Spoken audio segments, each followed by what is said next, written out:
Mercy as an absolute value does not change in its nature, in its response, or in its effects, just like all qualities.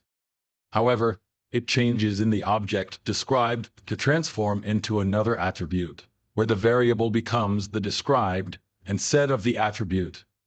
Based on this foundation, mercy manifests its aspects and interacts with them abstractly without a source or target, not distinguishing between one thing and another, as long as that thing is suffering and in pain. We can say,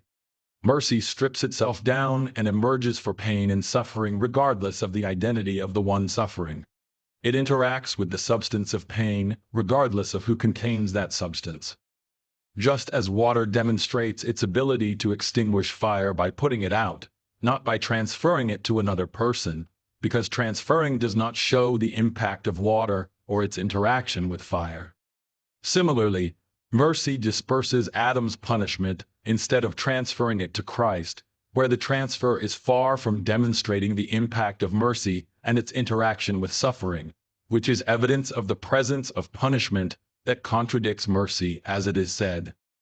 Since this is clearly apparent, it does not require deep understanding or heavy reasoning, but rather it is a statement of the extent of the error and deception of Christians and their misunderstanding of the concept of divine mercy, justice, and forgiveness. I will use the following example to illustrate this,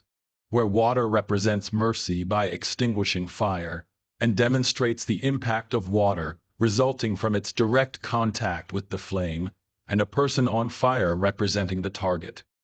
Using this example, when water extinguishes fire, we know that water has interacted with the flame, and mercy has entered, whereas if the fire continues in the first person, or is transferred to another with its burning continuing, this means that water did not interact with the flame and mercy did not enter.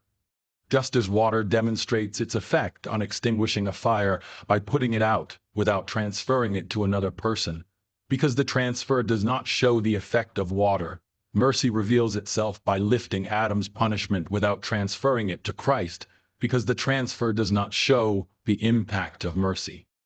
This is evidence of the presence of punishment that conflicts with mercy, as it is said,